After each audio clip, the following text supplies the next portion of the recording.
Hi guys, welcome back to my YouTube channel. Once again, it's Vin Exclusive. It's more than 4 months or more than 5 months na hindi ako nakapaggawa ng video dito sa YouTube. For some reason, I'm going to Cherry Marilao. So this is the moment, guys.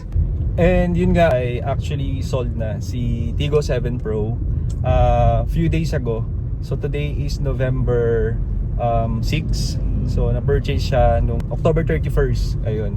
So yung new owner nun ay very maingat naman, and iingatan daw niya syempre si Tigo 7 Pro. I-update ko kayo sa bagong ipapurchase natin na unit ngayon. Time check, it's already 3:15 in the afternoon. So kagagaling lang namin sa bangko. If you wanna know more about what's gonna happen next on this video, then keep on watching.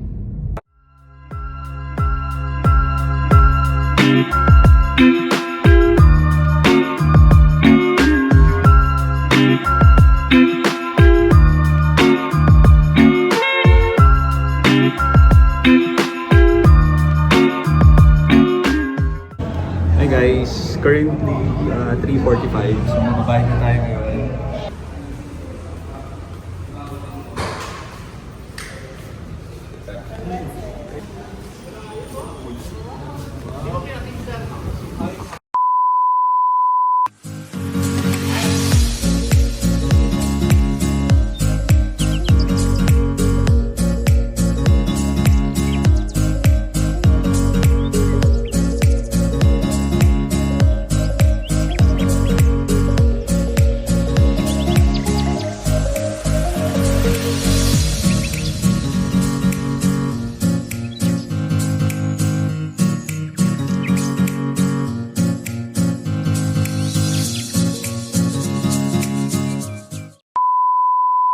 Ayun, so guys, finally naiuwi ko na rin si Cherry Tigo REV LE-CDM. So napakahaba ng pangalan niya. But anyway, today is November 12. So na-purchase ko to nung November 6. Ilang days pa lang to sa akin, and pinag-aaralan ko pa yung mga functions and of course, yung mga specs nitong REV. So yung REV stands for Recreational Electric Vehicle. CDM stands for Cherry Dual Motor, and then yung LE, so this is the luxury edition. So pasadahan muna natin to mabilis, including yung interior, exterior, and kung may makakalimutan man ako, so sa next vlog na lang natin yon. So this is the key fob. So dalawa to, pag binigay ni dealership or ni Casa, binilan ko na lang siya ng aftermarket na cover ng key fob. So we have different function dito sa ating remote key fob. We have automatic ng start engine, and then we have lock, unlock, and then open ng tailgate. So aside from that, kapag nilong press din natin syempre si unlock button, lahat ng window mag-o-open. Hindi ko na lang siya itatry. And then pag nilong press naman natin si auto start engine after 5 seconds, mag-o-open naman yung engine niya. Pero wala kayong marinig at all, sobrang tahimik. And then pag dinoble press naman natin si lock button, so magbi-beep yung sasakyan. So try natin yun. Lock muna natin. Ayan, nag-lock na. Then dalawang press si lock button. 1, 2. Ayun. So parang madali nating makita sa parking kapag hinahanap natin, lalo na kapag kagabi. Diba? May horn na, hoy, nandito ako. Something like that.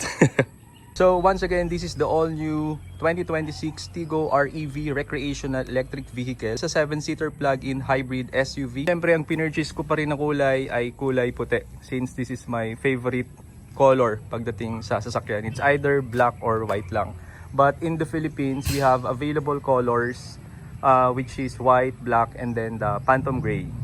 So sa engine specs natin, it has 1.5 liter turbocharged engine paired with a hybrid transmission that produces 201 horsepower output and 310 newton meters of torque, front wheel drive, and yung battery niya is 18.66 kilowatt per hour, and capable naman to for 130 km pure electric vehicle range, and of course total of 1,400 kilometers, claiming lang yon for hybrid range combination of gas and electric. So of course coding exempt na rin siya.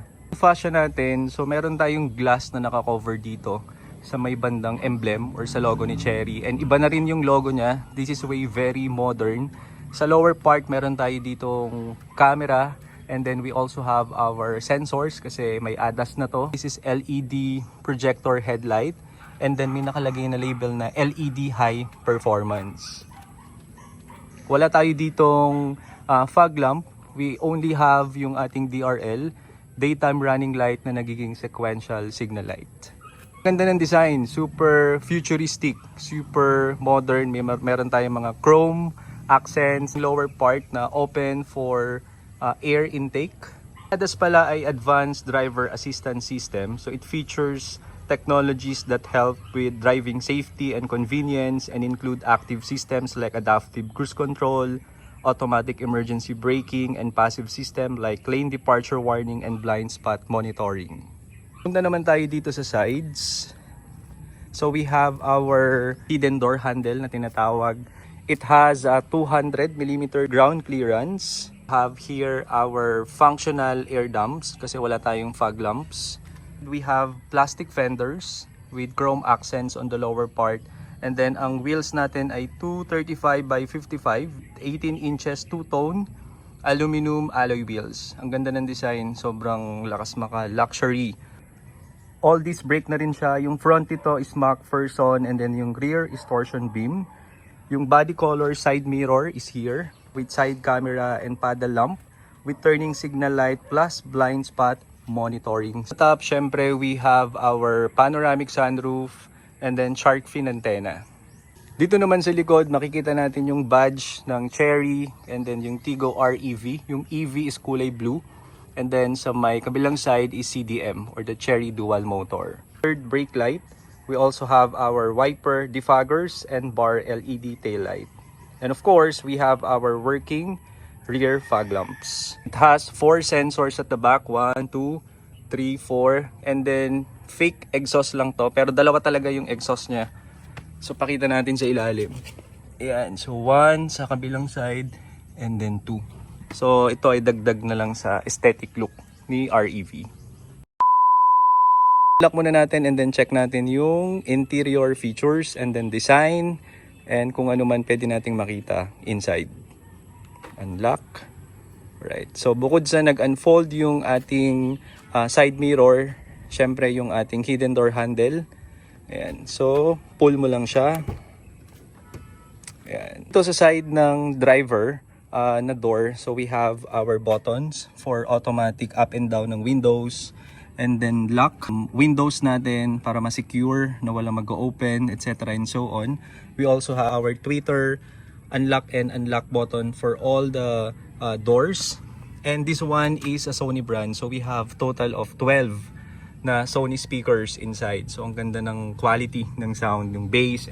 We also have spaces here to put in yung mga bottles natin and yung mga dala-dala nating drinks. Function for the headlight, automatic park light, headlight, and then ito naman yung button for rear fog lamps. And then opening naman natin for the gas tank, and then sa tailgate we also have our atmosphere light o tinatawag na ambient lamp. Hindi lang natin ma-appreciate ngayon kasi maliwanag pa. This one is a 10.25 gauge cluster. Ito naman yung HUD o yung HUD, heads up display. It's a 15.2 something inch na infotainment system. This one is very large talaga. Tapos aircon, charging natin dito max is 50 watts. May cooling effect din para pag nag-iinit yung cellphone natin. So, syempre, hindi siya tuluyang mag-overheat. So, naka-plastic pa siya kasi hindi ko pa talaga totally nagagamit. Yung upuan natin ay soft material. Tapos, meron tayong ventilated seats. Automatic din yung mga buttons natin sa lumbar support. Pag-recline, balik, forward, backward, up, and then down. We also have our welcome light here. And of course, naka-deep dish mating na tayo dito. Nice. We have 3 modes, sports mode, eco mode, and then normal mode. We have the button for the hazard. And of course, EV kung HEV, for AC, rear and front defrosts. And then automatic function for the aircon. Ito ay para dito sa ating napaka lalim na pampalamig cooler ng mga drinks natin and all that. And then of course, have our cup holder here. Ganda. Panoramic sunroof, sun visor. kasi meron tayong cabin light dito. I-function din siya to change the color. Dalawa siya. Isang white and then, ano ba to? Dim light or yellow white. Yan. So ring light siya. Ganda. Nice. And then punta naman tayo dito sa second row. So same ang design. Soft material. We have the button for the window. We have tweeter, Sony speaker, lagayan ng mga bottles natin. And this one is spacious dahil nga sa 7-seater. Meron pa tayong upuan sa likod. And our aircon. Yan, so meron tayong sariling aircon sa likod. Alam, pag meron tayong passengers sa third row, baka medyo mainit. So kailangan na lang natin lakasan talaga yung ating aircon. Yan. And then cabin light, panoramic sunroof. And then let's go naman dito sa third row. Dito na lang tayo sa may tailgate banda. Yan. So meron tayo ditong pa-cover. Yan. For privacy or kung meron tayong ilalagay na ulam na hindi mangangamoy, so pwede nating takpan. And then our portable electric vehicle charger, na-try ko na to, hindi mo siyang i-charge within 5 to 6 hours. Slow charger, hindi siya yung mabilis.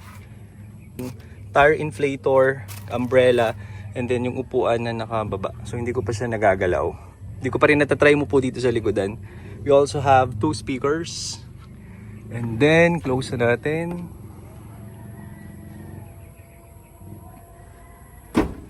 So, let's start the engine kung may maririnig talaga tayo or wala.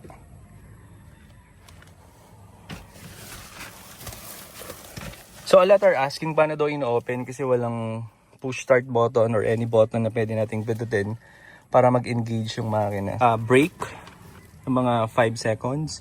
1, 2, 3. Ayan, so nag-open na siya. Yun na yun.